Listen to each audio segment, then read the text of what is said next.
Hello and welcome to the Temple Tankard. I am the tavern owner here, Jim, aka Argent Wind, and we are here for DM&D chat today, where we're going to be talking about cultists and criminals.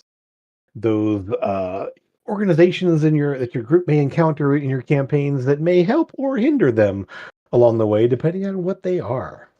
So, hey there, good to see you, Dow.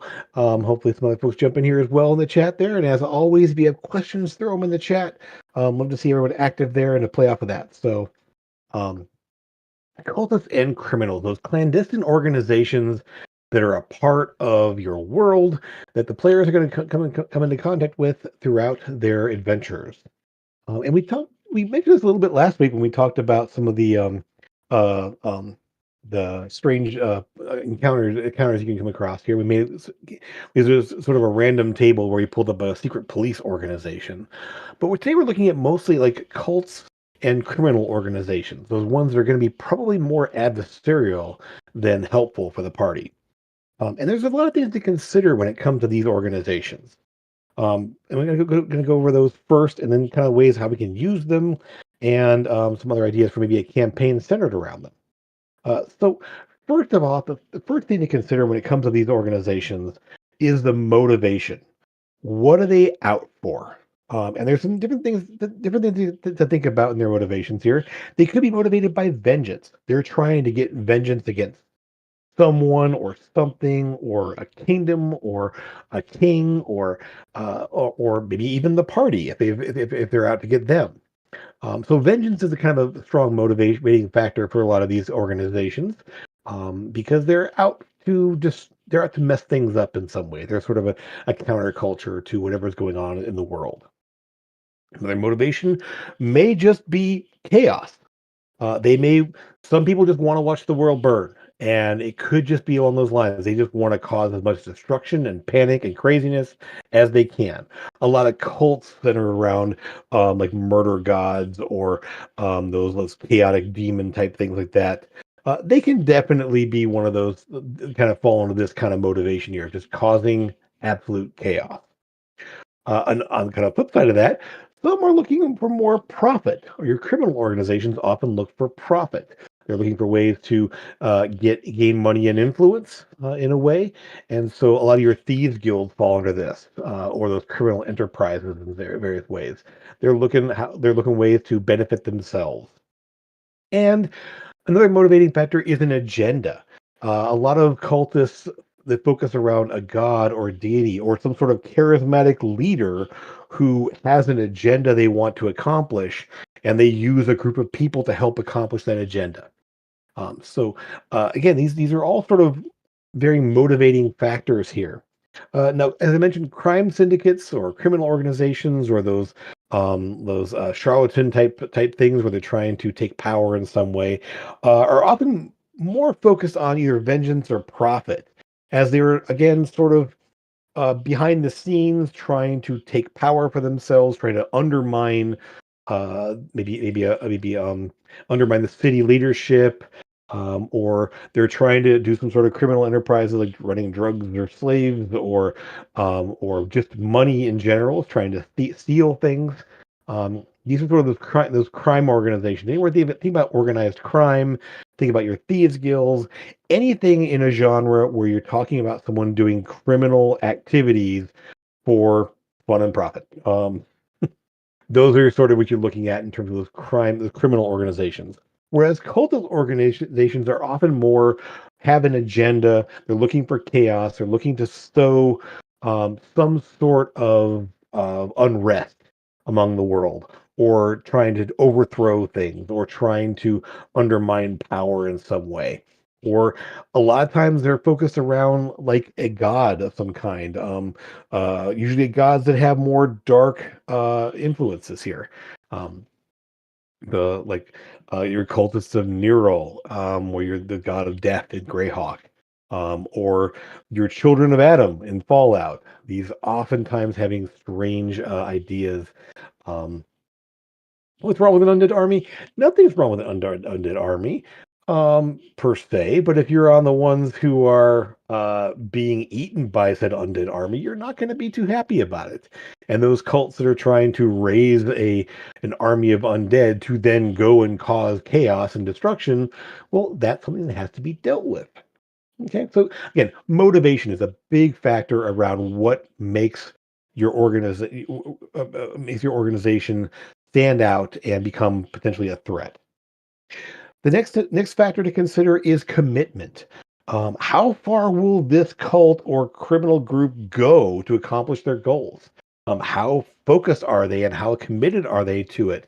And think about not only the commitment as the group as a whole, but of the individual members. How devoted are the members? So commitment is a big deal when it comes to like, are those low level grunts fully committed? Are those mid tier and higher levels there? Are they fully devoted to the whatever's going on here? And that's going to have a lot of factors in dealing with the party. Can they be bought off? Can they be turned and brought out of the organization? Can they will they basically go against potential orders to make things happen a certain way? So again, that commitment is a big deal in a factor in your organization here. Um, can they be reasoned with? Um, is the group fully united on all levels? And if there's more than one faction of this group in various places, are they all committed to the same level? That's a thing to consider here. Um, Next factor to consider is resources. How many members do they have, just in terms of sheer people under their control, and how much money do they have? How much do they see? Uh, um, how like what? Not only think about a thieves guild that has a bunch of people running around in basic armor and all their members around the basic like crappy little short swords or whatever. Or do they have all magical armor? Do they have magical weapons and potions and poisons at their disposal? It all depends on what sort of resources they have. And again, how many members? How large is this group? That's a resource as well, just sheer manpower in terms of getting things done. Do they have a large group? Do they have just basic homeless and kids running around, little vagabonds running around here as their information network, or do they have actual skilled individuals going out and getting what they need? Do they have magic at their disposal? Do they have high-powered weapons at their disposal? Again, it all depends on that resource level. And again, the higher the resources, the more threatening they can be, the more difficult they are to deal with. And again, how well equipped are they on an individual level and on their basic grunt level? Um, the more powerful they are, the more resources they have, and the harder they're going to be to deal with. The last factor to consider in creating your organization is their reach. And this is going to be on just like I don't mean just like how many people they have. That's a big factor here. But where are they located? Are they focused all in one town, one city, one country, a whole continent, the entire world? Their reach is going to basically tell you like where are they going to be dealt with, and kind of their reputation as well as part of their reach. So it may be that you dealt with, say, the party they thwarted an assassination attempt by the Red Hand in this town where they're trying to kill the mayor, and they survived an attack from them and everything else like that. Then come to find out, they go to this large city in the same country, and oh my gosh, the Red Hand are really here, and this is their base of operations. And that little faction they dealt with in that town was just a minor upstart, and now they're dealing with the bigwigs. Now they're dealing with the more potential ones here. And so again, that threat. It also becomes a matter of, well, um, the people you dealt with, oh, you dealt with them and you survived. Oh my gosh, that reputation of what they have again is that part of their reach. So not only physically locations and places they can go to, and but also the reputation and the things that are out there. Now, all of these factors intermingle in various different ways, from their motivation, their commitment, their resources, and their reach. All these things make up sort of the power level of that organization. If they're localized but have very good resources, I mean, they have a very very powerful backer. they can be a lot harder to deal with than maybe someone who's a wider spread organization, but they don't have anyone that's really that skilled. Um, Again, they just sort of like recruit the common folk to help them, and they really can't do a whole lot other than just spread the word. So again, these factors all interplay. Their motivation is that motivation the same throughout throughout the whole organization, throughout the whole cult, throughout the whole crime enterprise. Um, a perfect example of this is I'm going to take us back to Fallout here with the Children of Adam. They are definitely a cult, and you may encounter them for the first time in the glowing sea in this giant radiated crater. These guys worshiping radiation, the power of Adam. In previous Fallout games, you may have seen them worshiping the around the city of Megaton, where an unexploded nuclear bomb is in the middle of the town there, and the children of Adam are all worshiping the power of Adam that's in this place.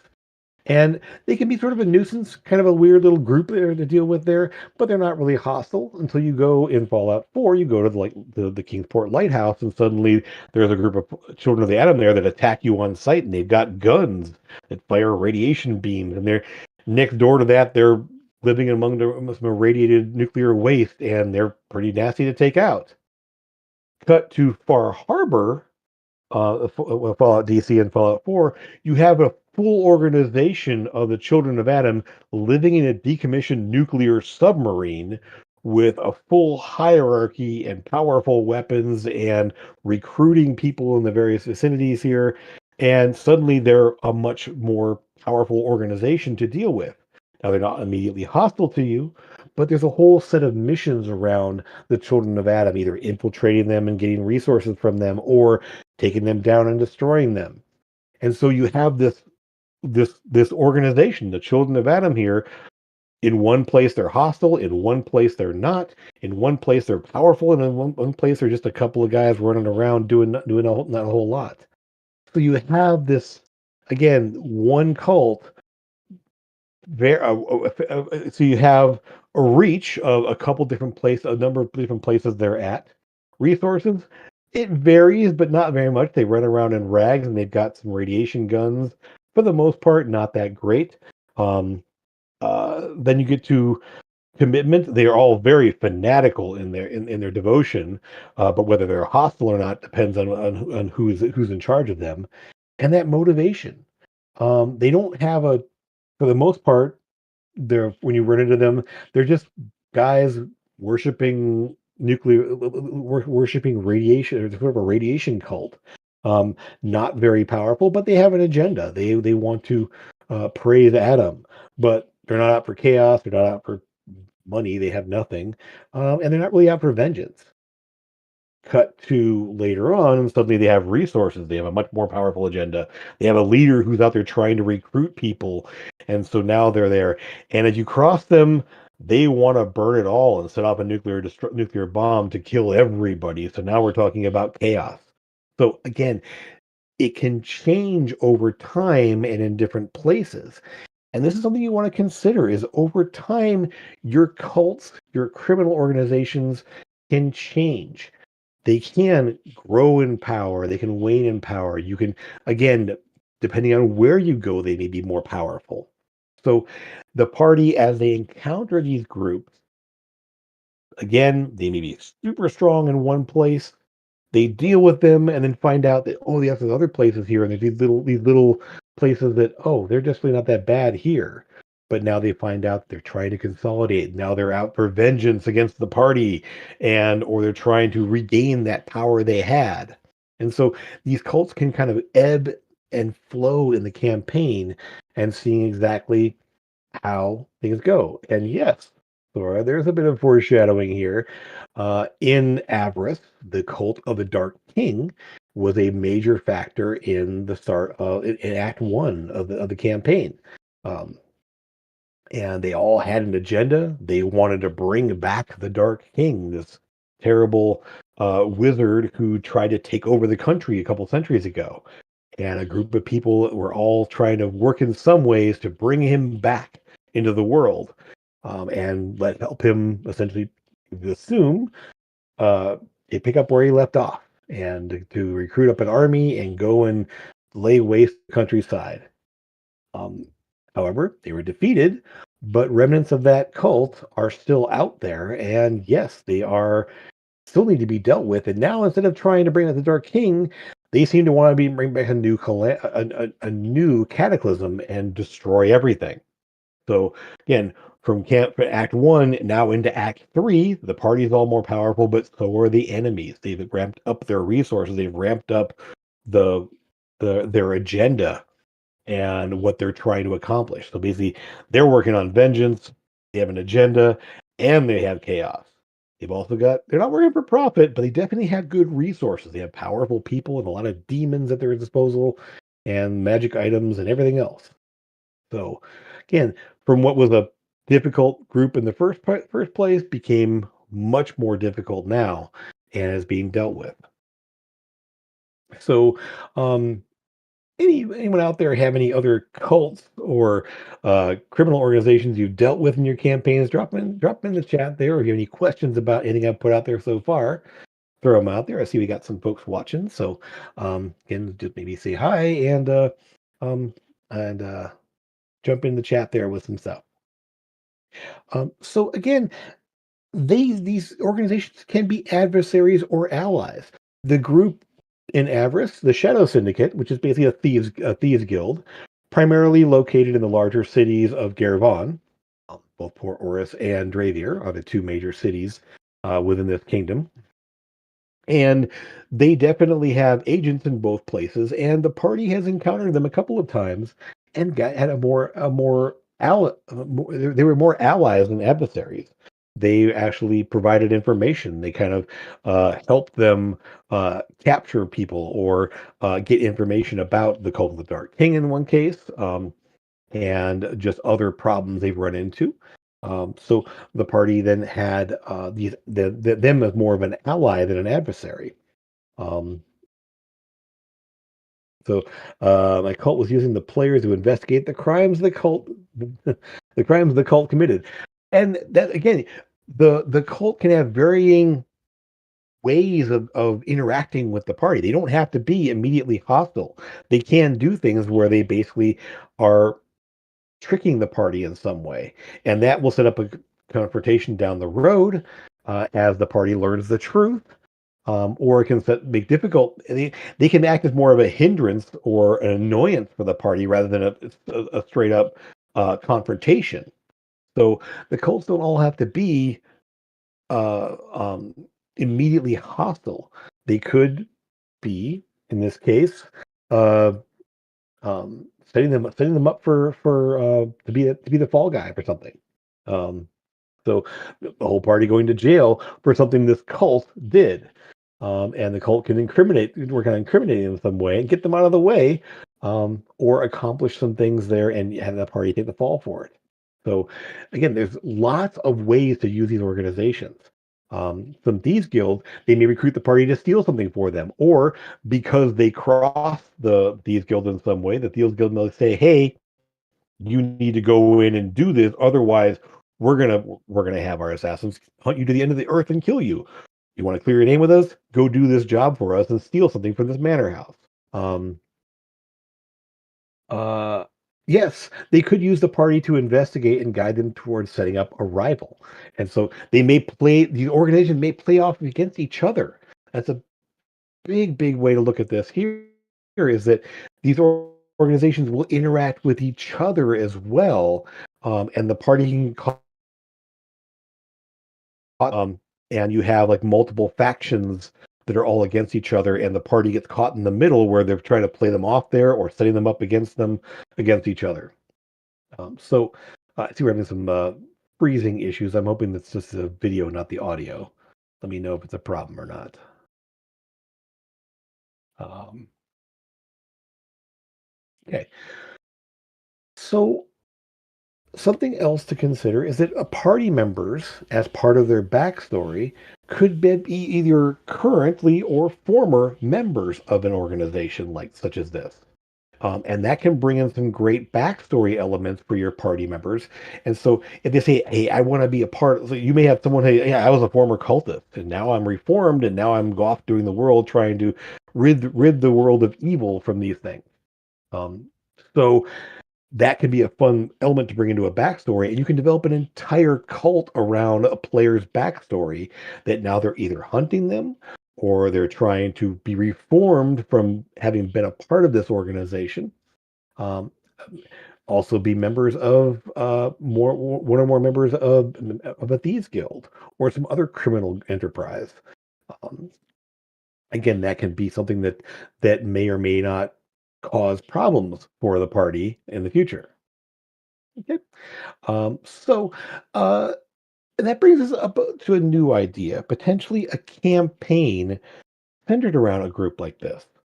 So I've had two different campaigns I've run specifically that where one the group was it was an evil campaign, and the whole party were members of the Scarlet Brotherhood, a very evil organization in the world of Greyhawk.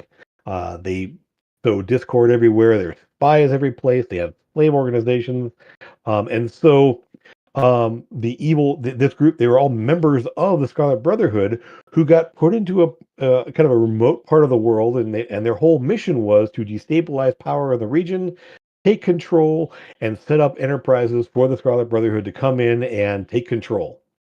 So a whole campaign where they're actually members of this evil cult.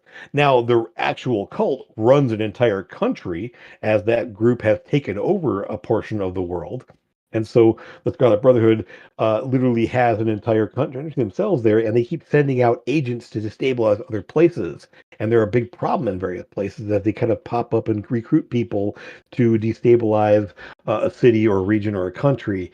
And basically set up criminal enterprises and everything else. And so they're a big threat to deal with here. But you could have the party be members of that organization, or a bit of a darker evil, uh, of darker evil type campaign you want to run. Um, I think publication search tools for small towns. Um, I mean, yeah, you could be some sort of a magical cult, magic based cult. Um, And yeah, it's like basically setting up groups to deal with. You set up a summoning circle in a place there, and then all of a sudden, a bunch of people come pouring out there to raid the town. That sounds like kind of a crazy thing to do. Um, so it seems like organizational drama and politics could be the source of a story. Absolutely. Again, the scale of it depends on how big you want to go or how long the campaign's going to run. If there's an established organization like this out there, you can be a little faction of it, kind of setting up a little faction there and growing into something larger as they become more powerful. Think about your basic grunt level starting as like a basic acolyte in a cult or member of a thieves guild. You're all very low powered initially, but as part of your adventures, you're part of your missions you have initially, maybe securing new territory, finding out secrets about a guard so you can bribe him down the road or blackmail him down the road or something like that, and all those kind of things you're doing at that low power level thing here. But as you gain power, as you gain levels and magic items and abilities, you may be interested with larger and larger things to do for the organization, and maybe even breaking off to go somewhere else and form a new faction of that organization as leaders of it now. So now you can suddenly take this like this thieves guild here and say, we're going to go to this city and make a new branch of that thieves guild, and we're going to be in charge of it. Totally different kind of campaign than you might experience otherwise. Um, Even like a mages guild, any sort of guild can be the backdrop of a campaign, and a lot of these same motivating factors all still work, whether they're an evil organization, a criminal organization, a crazy organization, or a legitimate organization. They can all have these same factors, and where you, as the party, fits as that can be a whole campaign where you're all student mages. And again, you're trying to become more powerful, rise up in the ranks. And the things you do is a very can be a campaign that starts small and grows huge, or you may want to just keep it small. Another example I have is that I ran a Shadowrun game where the players were all fairly low level Shadowrunners, were low level characters, low-powered characters, but they were all members of a street gang in Detroit. And I had all the other gangs in there, and so a lot of their missions when they started off were securing territory from a rival gang or going and dealing with protecting someone, like an escort mission of someone to go someplace else. Or, hey, we have a protection racket in our area here, and another gang is threatening this group here. We need to go protect them from this other gang because they're paying us money. If they get wiped out, then we lose that money. So all kind of low level things initially, but eventually, as they got more powerful, they ended up coming afoul of another shadow of a legitimate Shadowrun team who was trying to steal something from a warehouse that was owned by a corporation in their territory. And so suddenly you have a three-way war between this overmatched like street gang level group, a Shadowrun team, and corporate security all in the same warehouse. So a crazy encounter for them. But then they ended up with like some Shadowrun gear, and they ended up with some information of things they shouldn't have from a corporation. And now what do they do? So there's again suddenly a up in the power level, an up in the threat, and this small organization, this small criminal like street gang, is suddenly getting embroiled in a much larger problem. And again, they're all members of this gang. And so dealing with the other gangs and dealing with these other organizations can really take the game to different levels, some different areas you may not have considered before. Okay. So, any other questions or comments? Again, don't forget to put them in the chat there if you want to throw things out there, or other ways. If you have other ways to use these cultists and criminal organizations in your game. Um, I do know there are other systems besides D&D that lend themselves really well to games like this. Shadowrun's a good example. I've mentioned this before, but Blades in the Dark or Scum and Villainy, which is a variation of Blades in the Dark there, is all about creating an organization and being members of it. And sort of, it literally goes through these motivations where you kind of build your little organization and develop your resources, increase your increase your agent base. Um, and it's a really fun way of kind of doing a troop style game that's all around sort of mercenary organization or a guild or a thieves guild or some sort of crazy cult. It can be all those things. Scum and Villainy is more of a sci-fi version of Blades in the Dark, and there's also I think a spy version as well that I've heard of, but I've never actually played or dealt with. Um, but question here: how do you handle the economic impact of crime on a city or region in your world? Are there any special items or services only available through criminal contexts that make dealing with them worth it? Um, so in my world, the Shadow Syndicate, they dealt a lot in information. They're kind of a spy organization. They had sort of criminal things like that, but they use their sort of resources to find information about things, and then sometimes blackmail people with it if they needed to. But they oftentimes just bought and sold information for the most part. Um, and so that was sort of their thing. They call themselves the Shadow Syndicate. And the party has learned that there are some very high ranking members of the Shadow Syndicate that have some close ties with even royalty in this case. Um, but so, yeah, so special services, they're information brokers. They definitely have information for them.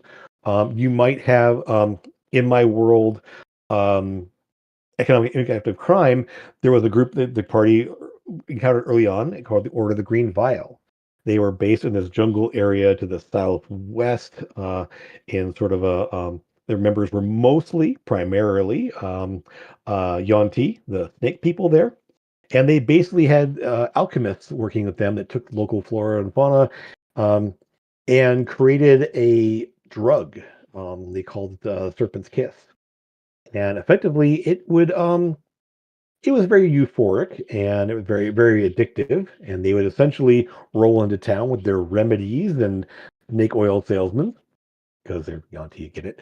Um, but they would literally get people in the town addicted to their substance there and give them a supply and get more people addicted. Yes, I know, boo, boo, boo.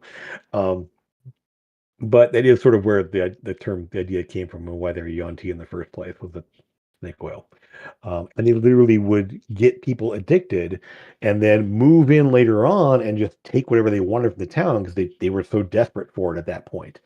Even to the point where, as the party encountered them later on, they'd been traveling around for a while, they took over an entire town and were going to use them to actually create a ritual to summon up their serpent army from the Feywild and cause problems and havoc. And again, sort of this idea of, well, they had profit in mind because they wanted resources, they wanted people and people that would do whatever they told them. They were also had an agenda and wanted to bring in more of their allies from the Feywild and cause problems in various places. Um, Again, loosely affiliated with the cult of the Dark King, as the person in charge of it was held one of the coins of the Dark King. Um, Again, a whole thing there. It's a big, crazy thing there. Maybe I'll go through the story of it here once the campaign's wrapped up. I'll kind of get into some of the details and on the show here, get some exclusive, like behind the scenes type things. Um, but again, that organization, they had special items. They had alchemy, a lot of alchemy at their disposal, a lot of unique things that only they had. Um, and while dealing with them wasn't really worth it, they definitely had things that could be used. They also very interesting. They called them moon elk. That were these sort of glowy, fey enhanced elk that pulled the wagons they used. So very distinctive and very cool. Um, how do you handle a power vacuum when a major crime lord or organization is taken out? Let the players influence the resulting chaos, and if so, how? Great question. That could be a whole portion of the campaign there. If you take down an organization, what fills in its space? The players could be the ones that take over that, or find allies to take over that organization. Imagine a very corrupted, nasty thieves guild. It's all about slaves and drugs and all the terrible things you don't want to have in a civilized place. If you take that down, what do you put in its place? Because something will nature and society abhors the vacuum. So something is going to take its place there. So maybe the players could this organization, or maybe there's a rogue in the party who wants to retire and become the leader of this thieves guild or this crime syndicate or whatever they are. Um, that could be a great way to go there. Again, it depends on what the party wants to do. If they have allies that they've encountered along the way saying, hey, you're kind of a scoundrel, but you're one that we like, and we know that you're not a terrible guy here. Here, let's put you in place here and funnel you some resources and help you put these people under your control. That could be a whole a plot arc for the party of what to do. Or the party, murder hobos they are, just wander off to the next city, and then something bad happens, something terrible comes in place. They got to come back and deal with the new threat that's now reared its ugly head. So the great question there of like how do you deal with it? There's lots of different ways to deal with it. As again, um, taking out the leader makes kind of is now going to shuffle around the leadership of that organization. It may crumble without the leader in place there. Or taking out an entire organization might be now what do you do in the aftermath? And again, it depends on what the party's like, what the party's agenda is, and what sort of things they've encountered along the way. So, great question there. Thanks. Um, Never murder hobos. I mean, some parties are much more murder hobo oriented than others. Some are more motivated to make the world better place, and some just want to just go in and take whatever they can. And just like the ones the cultists that want chaos, some just want to watch the world burn. So you never know what you're going to deal with there. Sometimes the parties are worse than the organizations they deal with. Um, So, other questions or other ideas for cults or criminal groups? Um, um, in planning these things, you can start small. You don't have to go crazy with it. It could just be a fun little useless little cult. That made and again, they don't have to be adversarial. They could be imagine a cult of druids who are literally kind of Greenpeace kind of thing like that, where they're basically trying to prevent a city from encroaching on their forest or their swamp or their desert area where there's a valuable resource the city or individual wants. And suddenly you now have like this mining consortium within a city trying to go in and wipe out this druid sanctum because there's some mineral there that the city wants that this mining group wants to get a hold of, and now this little cult here is trying to fend off this terrible thing. You have parties, maybe you have a druid in the party who wants to help them and go up against them, and suddenly you have this whole back and forth with what do you do against these guys? This is going to bring the wrath of the entire city down on you, as maybe they have city guardsmen on their payroll, or maybe they have the backing of a noble within the city here, and this little organization is going to get wiped out. Um, the party may step in to deal with it, or the party is very much a member of this and want to wipe out these druids and open up a resource area for the group there. It depends on what the party's motivations are and what their things are. But again, you can go that route where you offer up this whole thing of like, hey, there's this organization and this organization, who do you want to back? Who do you want to ally with? What resources do you want to gain from one or the other? And let the party decide. There may be, and the fun thing is, I would say, keep in mind here is that if the party is a bit more noble oriented or maybe selfish but not evil, you could, rather than kind of like punish them for a choice, is that maybe they decide to side with the city there, and suddenly that you take the those druids there and take them on a darker path, make them a little bit more nasty, make them a little bit more, and so you don't like cause this crazy um like morality problem for your party as because they made this choice now they had to go wipe out a bunch of kids and fluffy bunnies and whatever else like that. um uh, Again, you want to think about what's going to make the most impact, what's going to make the most fun for your group. Dealing with these guys is a can be a fun exercise in like playing off organizations against each other or trying to get allies and everything else, which is a very fun part of the game. And if you make it so it's not fun, they may be a little bit put off by the direction of the campaign. So think about that when you're kind of making up these organizations. If you put them in a situation where they have to make a choice now between saving the kids or being hunted for the rest of their lives by a terrible thing, well, see where they go with it. Um, that's it's a interesting way to go with it, and how you want to set that up there as part of your ongoing campaign. Um, so again, lots and lots of ways to use these organizations and to set them up there. There's so many different, um, so many different possibilities out there for you. Okay. Um, well, in that case, if there's no more questions or comments there, I'm gonna start wrapping things up. Then I'll see. If we wait another minute or so for someone to jump in here. But to wrap it all up there, as we kind of wait for those last things here. Again, your big thing, your big takeaway here, your cultists, your organizations, these clandestine organizations there, and could be adversaries or allies, helping or hindering.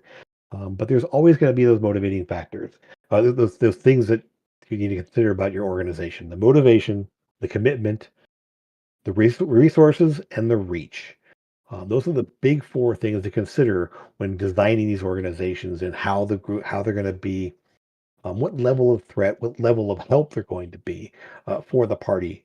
And again, if you want to, a very fun campaign can be centered around an organization where the party are all members. I've seen a lot of different a lot of different games. Um, there's a whole campaign setting in D&D Strixhaven. You're all members. It's very much Hogwarts, but it's very much you're at a magical school. But you can think of that as one of these organizations. You are all members. You're all students, or maybe even faculty at this organization, and there are threats to this organization, or little infighting things happening inside of it there, and how you navigate that. So you have this thing that's very much like the whole backdrop of the campaign can be you're in this group. What do you do? How do you move up?